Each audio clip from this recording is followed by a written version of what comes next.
एक बार की बात है, एक लड़का था। उसका नाम सबल था, जो नगर में रहता था। वह अपने जीवन से बहुत निराश था। उनकी निराशा का कारण यह था कि वह अब तक अपने जीवन में कुछ नहीं कर रहा था। उसके माता पिता उसे ताने मारते थे कि आपके सभी मित्र कुछ न कुछ कर रहे हैं, लेकिन आप अभी भी घर बैठे हैं। दोस्तों के बीच भी अक्सर उनका मजाक उड़ाया जाता था। वह कहीं जाता तो लोग उससे पूछते कि आप क्या कर रहे हैं। उसे यह बताने में भी शर्म आ रही थी, वह कुछ नहीं कर rहा था। धीरे धीरे उसने रिश्तेदारों से मिलना जुलना कम कर दिया और लोगों से मिलना भी बंद कर दिया। वह ज्यादातर समय घर पर ही रहता है। वह अकेला रोता है और भगवान को कोसता है और अपनी किस्मत को दोष देता है। अब उसे अपना जीवन बोझ लगने लगा था। कभी कभी वह सोचता कि कब वह कुछ करने के योग्य बनेगा, और फिर वह सोचता कि जिंदा रहने से अच्छा मर जाना है। एक दिन वह अपने नगर की एक गली से गुजर रहा था। तभी उसने देखा कि एक उपदेशक दुख और परेशानियों पर उपदेश दे रहा है। वह भी उसी भीड़ में सबसे पीछे बैठ गया और गुरु के प्रवचन सुनने लगा। उपदेशक कह रहा था, दुख एक शिक्षक की तरह है जो हमें जीवन की सच्चाई दिखाता है और हमें जीने का सही तरीका सिखाता है। आप चाहें तो जिंदगी जीना भी सीख सकते हैं।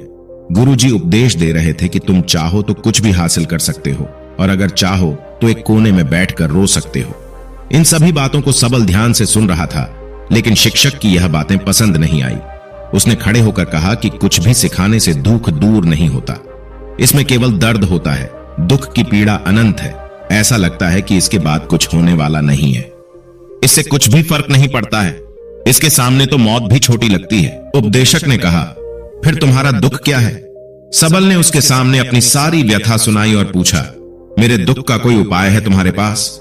यह सुनकर शिक्षक मुस्कुराए और बोले, तुम उस दिन मेरे पास आओ जब आपके जीवन में वास्तविक दर्द हो। मैं आपकी समस्या का समाधान अवश्य करूंगा। यह कहकर गुरु वहां से चला गया। सबल ने सोचा, कहीं मेरा दुख नकली तो नहीं है? क्या मैं जिस दर्द से गुजर रहा हूं वह नकली है? मेरा दुख कोई नहीं समझ सकता। जब मां बाप नहीं समझते तो गुरु क्या समझेगा? उनके दुखों से व्यथित होकर सबल ने एक फैसला लिया कि अब वह कुछ करेगा। सबल ने एक छोटा व्यवसाय शुरू किया, पर उसे सफलता नहीं मिल रही थी। लेकिन उसके घर वाले पूछते हैं कि क्या वह कुछ कोशिश कर रहा है। वह अपने व्यवसाय में लगा रहा और धीरे धीरे उन्हें सफलता मिलने लगी। फिर उसने गति पकड़ी और केवल 3 साल के अंदर ही वह एक बड़ा बिजनेसमैन बन गया।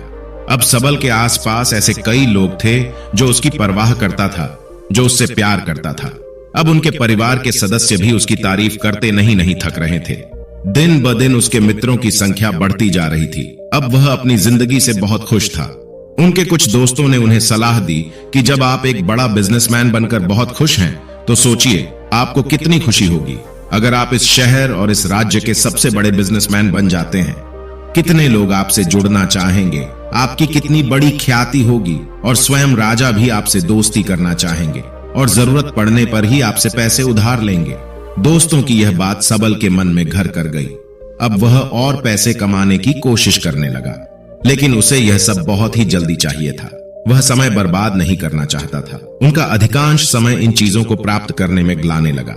इसलिए वह ऐसे काम करने लगा जो सही नहीं था। उसने बड़ा उधार लेना शुरू कर दिया। उसके दोस्तों से पैसे की मात्रा और अधिक मुनाफा कमाने के लालच में वह अपने माल में मिलावट करने लगा। उसने अन्य व्यापारियों के खिलाफ भी साजिश रची और उन्हें डराया धमकाया। जैसा उसके दोस्त कहते थे वैसा ही करता था। वह इन तरीकों से ज्यादा पैसा कमा रहा था, पर अब उसके जीवन में पहले जैसा चैन न था। उनके मन की शांति गायब हो गई थी और वह रात को सो नहीं पाता था। वह हंगामे में रहता था। वह सब कुछ पाकर भी उन्हें एक दिन सबल अपनी गाड़ी में कहीं जा रहा था। तभी रास्ते में उन्हें उपदेशक का आश्रम दिखाई दिया। वह रुका और गुरु के पास जाकर बोला, संत, आपने मुझे मेरे पास आने के लिए कहा था जब मेरे जीवन में सच्चा दुख आता है। अब मैं बहुत दुखी हूं कि मेरी नींद हराम हो गई है, मुझे कहीं भी शांति नहीं मिल रही है। इस प्रकार सबल ने अपनी सारी समस्याएं गुरु को बता दी। गुरु ने कहा, जब तुम पहली बार मुझसे मिलने आए थे तब भी तुम किसी दुख में थे। आपने उस दर्द से क्या सीखा? सबल ने कहा कि सिर्फ सोचने और चिंता करने से कुछ नहीं होता। आपकी दृष्टि को सच करने के लिए यह कार्रवाई करता है, और सिर्फ काम करने से कुछ नहीं होता, परिणाम भी मिलना चाहिए। जब आपको लगता है कि आपका लक्ष्य हासिल नहीं होने वाला, तब राह में चाहे कितनी भी मुश्किलें आ जाएं, मन कितना भी निराश क्यों ना हो, कितना भी लगता हो कि अब कुछ नहीं होने वाला है, तभी विश्वास करें, मैं जो भी कर रहा हूं उसमें अवश्य सफल होऊंगा। खुद पर ध्यान दो, लोगों पर नहीं। लोग केवल सफल लोगों का सम्मान करते हैं। कोई कितना भी अच्छा क्यों ना हो, वह हमेशा लोगों की नजरों में बोझ बने रहते हैं। यह सब सुनकर उपदेशक मुस्कुराया और बोला, जब आपके पास है तो यह वास्तविक दुख नहीं है। अपने जीवन में वास्तविक दुख आए तब मेरे पास आओ, मैं उसे ठीक कर दूंगा। सबल ने जाते समय साधु को सोने के सिक्कों से भरा घड़ा भेंट किया। घड़े को देखकर गुरु ने कहा कि यह मेरे किसी काम का नहीं है, उस पेड़ के नीचे गड्ढा खोदकर गाड़ दो। सबल ने घड़े को पेड़ के नीचे दबा दिया, जैसा कि गुरु ने बताया, और वहां से चला गया। कुछ दिनों से कारोबार ठीक चल रहा था, लेकिन व्यापार के गलत तरीके के कारण धीरे धीरे उसे व्यापार में घाटा होने लगा। उसकी सारी दौलत धीरे धीरे खत्म होने लगी, और एक दिन ऐसा भी आया जब उसके पास कुछ भी नहीं बचा और उस पर कर्ज का बोझ चढ़ गया था। परंतु वह निश्चिंत था, क्योंकि उसने अपना सारा कर्ज अपने दोस्तों से लिया था। उसने सोचा कि उसके दोस्त बुरे वक्त में उनके साथ खड़े रहेंगे, लेकिन ऐसा कुछ नहीं हुआ। जैसे ही बुरा वक्त आया, दोस्त पहले उससे कर्ज मांगने लगे। अगर उसने कर्ज नहीं लौटाया, उन्होंने उसे जान से मारने की धमकी भी दी। उनके सभी शुभ चिंतक और प्रियजन उससे दूर हो गए। उसके दोस्त जो उसके साथ मस्ती किया करते थे, अब उससे दूर भाग रहे थे। उसका परिवार उसकी गलतियां और कमियां गिनने लगा। उनकी सारी संपत्ति नीलाम कर दी गई और उसके पास कुछ भी न बचा। जब उसने अपने पिता से मदद मांगी, पिता ने कहा कि मेरे पास थोड़ी सी संपत्ति है, मैं तुम्हारी मां को क्या कहूंगा अगर मैं तुम्हें दे दूं? यह संपत्ति हमारा अंतिम उपाय है। सबल के मन में गहरा दुख छा गया। उसके आसपास कोई नहीं था जो उनके दुख को समझ सके, जो उसे संभाल सके। जनता के इस विश्वासघात के कारण वह अंदर से टूट चुका था।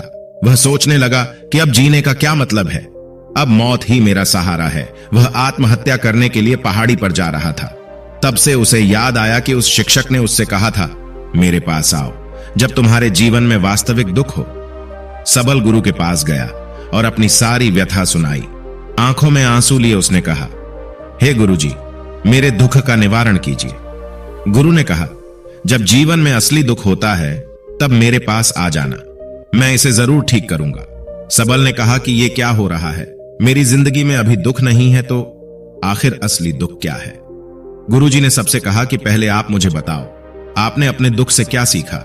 सबल ने कहा कि मैंने वह सीखा, जो लोग हमारे जीवन में आते हैं वह हमारी सफलता और प्रगति के कारण वो हमें धोखा जरूर देंगे, क्योंकि बुरे समय में वे हमारे साथ नहीं खड़े होंगे। वे अच्छे समय में ही हमारा फायदा उठाएंगे और बुरे समय में हमें छोड़ देंगे। उन लोगों पर ही भरोसा करें जो हमारे बुरे समय में हमारे साथ खड़े रहते हैं। लेकिन ऐसे लोग बहुत कम होते हैं, लेकिन जिनके पास है उन्हें उनकी सराहना करनी चाहिए, उनका अपमान नहीं करना चाहिए। मैंने कभी भी किसी के खिलाफ साजिश नहीं रखना चाहिए। अपना काम ईमानदारी और धैर्य से करें और कभी लालची मत बनो। अपने सारे दुख दर्द और अनुभव बयां करने के बाद सबल गुरुजी के सामने आंखों में आंसू लिए बैठ गया। कुछ देर बाद साधु उठे और पेड़ के नीचे एक गड्ढा खोदा और घड़ा निकाल लिया, जो सोने के सिक्कों से भरा हुआ था। उसने सबल को देकर कहा, मेरे पास आओ जब तुम्हारे जीवन में वास्तविक दुख हो। सबल ने अपने शिक्षक को धन्यवाद दिया और उसे प्रणाम करके चला गया। उस पैसे से उन्होंने एक छोटा सा व्यवसाय शुरू किया। अब वह छोटा व्यापारी बनकर भी खुश हैं। उन्होंने पूरी लगन और ईमानदारी से कारोबार किया। जल्द ही वह अपने शहर का एक बड़ा व्यापारी बन गया। उनका जीवन सुख सुविधाओं से भरा हुआ था। लेकिन कोई कितना भी अच्छा क्यों ना हो, लेकिन जीवन में दुख आता है तो सबल के जीवन में भी दुख आते थे। अपने माता पिता की मृत्यु के रूप में वे दोनों एक ही दिन मर गए। सबल अपने माता पिता से बहुत प्यार करता था, इसलिए उनके निधन से उन्हें गहरा सदमा लगा। वह शवों को ले गया, दोनों को श्मशान घाट ले गया, जहां अंतिम संस्कार किया गया। वहां उसने अपने माता पिता का शव जलता हुआ देखा तो उनका मन बेचैन हो उठा। उसके मन में कई सवाल उठने लगे। वह घर वापस आ गया, इसलिए उसने अपने माता पिता के घर और संपत्ति को देखा, जिसके लिए उनके पिता हमेशा लड़ते रहे। आज जो छूटा पड़ा है, जिन्होंने इसकी देखभाल की, इसके लिए लड़ने वाले इस दुनिया से चले गए। उसके पिता ने जो कुछ कमाया वह सब यहीं रह गया। एक दिन पहले तक उसके पिता मारपीट करते थे किसी के साथ उसकी संपत्ति के लिए। आज वो खुद इस दुनिया से चले गए। उसका मन ऐसे अनेक विचारों के बवंडर में था। वह अंदर से अकेला और डरा हुआ महसूस कर रहा था। वह खाली महसूस कर रहा था। उसे लगा कि कुछ है, वह समझ नहीं सका, इसलिए वह गुरु के पास गया। उसे देखकर गुरुजी ने कहा, क्या जीवन में कोई दुख है? सबल ने कहा, वैसे तो जीवन में कोई दुख नहीं है, सब कुछ अच्छा चल रहा है, लेकिन आज मेरे माता पिता का देहांत हो गया है। मैं इस घटना से बेहद दुखी और परेशान हूं। गुरुजी ने कहा, इसमें दुखी होने की क्या बात है? एक दिन सबके अपनों को मरना है। कोई न कभी जिया है और न कभी रहेगा।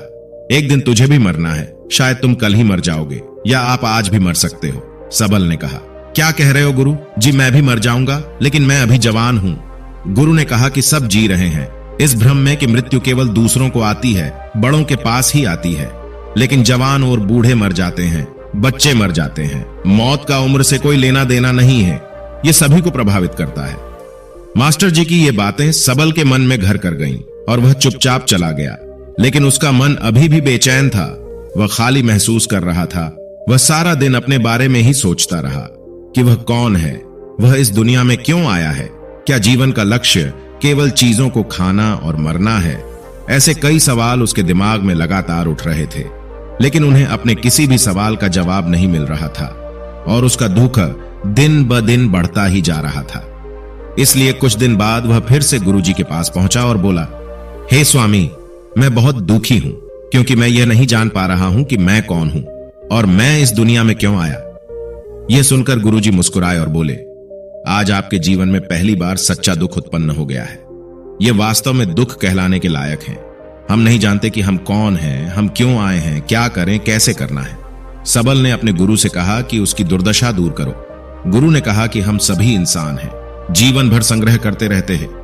सबल ने कहा कि सभी इंसान जीवन भर धन, सम्मान, परिवार, प्रतिष्ठा, मित्र, शत्रु आदि जमा करता है। गुरु ने पूछा, क्या हम एकत्रित की गई चीजों में से कुछ भी अपने साथ ले जा सकते हैं? सबल ने कहा, कोई भी इंसान अपने साथ कुछ भी नहीं ले जा सकता, वह सिर्फ अकेला ही जाता है। मेरे माता पिता भी अपने साथ कुछ भी नहीं लेकर गए। सब कुछ धन, संपत्ति, वैभव, सब कुछ यहां पर छोड़कर गए। शिक्षक ने कहा, अब मेरी बात ध्यान से सुनो। इस संसार में हमें जो संग्रह करना चाहिए वह हम नहीं करते। चीजें हमारे सामने होती हैं, लेकिन हम उन्हें देखने की कोशिश नहीं करते। हमें इस दुनिया में जो कुछ भी इकट्ठा करना है वह हम खुद हैं। हमें खुद को जुटाना होगा ताकि जब हम मरें तो हम एकजुट हो सकें। और खुद को पहचानने में सक्षम होने के लिए हम अंदर बंटे हुए हैं। हम प्यार, नफरत, गुस्सा, ईर्ष्या में बंटे हुए हैं। क्रूरता, धन, स्थिति, प्रतिष्ठा, सम्मान, पहचान, धर्म, जाति, सैकड़ों, हजारों ऐसी चीजों और इच्छाओं में हम विभाजित हैं और टुकड़ों में जीवन जी रहे हैं। इस विभाजन के कारण हमारी चेतना कभी एक नहीं हो सकती। हमारी चेतना शक्ति बिखरी हुई है। इसलिए हमारे पास इतना समय नहीं है, इतनी ऊर्जा नहीं कि हम मुड़ सकते हैं और अपने भीतर देख सकते हैं। वास्तव में धन, सम्मान और सुविधाओं का अभाव, लोग इसे दुख समझते हैं और जीवन भर के लिए जो दुख कहकर रोते रहते हैं और समाधान खोजने का प्रयास करते रहते हैं, उन्हें अपना समाधान कभी नहीं मिलेगा। क्योंकि जिसे लोग दुख कहते हैं वह वास्तविक दुख नहीं है। यह सिर्फ एक आदमी की इच्छा है। उसकी इच्छा कभी पूरी नहीं होती। इसीलिए व्यक्ति को कभी उनके प्रश्नों का समाधान नहीं मिलता। इसलिए इन सब से परे, यदि आप अपने दुखों का अंतिम समाधान चाहते हैं तो सबसे पहले खुद को समेटो। इस दुनिया से अपनी ऊर्जा वापस ले लो और इकट्ठा करो। अपने आप पर ध्यान केंद्रित करो। स्वयं पर ध्यान दो। अपने मृत्यु से पहले अपने आप को जानने की कोशिश करो। बिखरो मत। सबल ने कहा, तो गुरुजी, क्या हम इस संसार को छोड़ दें? हमारी सभी इच्छाओं को मार देना चाहिए। किसी से प्रेम नहीं करना चाहिए। धन संग्रह नहीं करना चाहिए। सम्मान की आशा छोड़ देनी चाहिए। शिक्षक ने कहा कि भावनाओं और इच्छाओं ऐसे बिखरे हुए मनुष्य में से निकल आओ, जैसे कोई पत्थर पहाड़ से गिरे जिस पर पर्वत का कोई वश नहीं है, सिवाय देखने के, परेशान होना और कुछ खोना। वैसे ही बिखरे हुए मनुष्य की इच्छाएं बेकाबू और दर्दनाक हैं। उसका अनियंत्रित मन इच्छा करता रहता है और कल्पना करता रहता है और यह दुख देता है। लेकिन जब एक व्यक्ति अपने मन को एकत्र करता है तो वह जो कुछ भी करता है वह उसके नियंत्रण में होता है। फिर उसकी इच्छा से इच्छाएं भी उत्पन्न होती हैं। सबल ने कहा कि आपने मेरे असली दुख का समाधान कर दिया। आपका बहुत बहुत धन्यवाद। अब से मैं खुद को समेटने, खुद को तराशने की कोशिश करूंगा। गुरुजी ने कहा कि मानव शरीर में बहुत ऊर्जा और शक्ति है, लेकिन यह फालतू के कामों में बंटा हुआ है, बेकार की बातों में लगा हुआ है। यह एक बहुत ही शक्तिशाली मशीन की तरह है। एक बच्चे के हाथ में रखा जा रहा है और वह बिना सोचे समझे अपनी शक्ति बर्बाद कर रहा है और बिना किसी नियंत्रण के। इसीलिए इस शक्ति पर ध्यान दें, अपनी चेतना और इसे इकट्ठा करें। सबल को अपने प्रश्नों का उत्तर मिल गया। उसने अपने गुरु का शुक्रिया अदा किया और चुपचाप चला गया। दोस्तों, उम्मीद है आपको यह कहानी पसंद आई होगी। अगर आपको यह कहानी पसंद आई हो तो अपने दोस्तों और परिवार के साथ जरूर शेयर करें।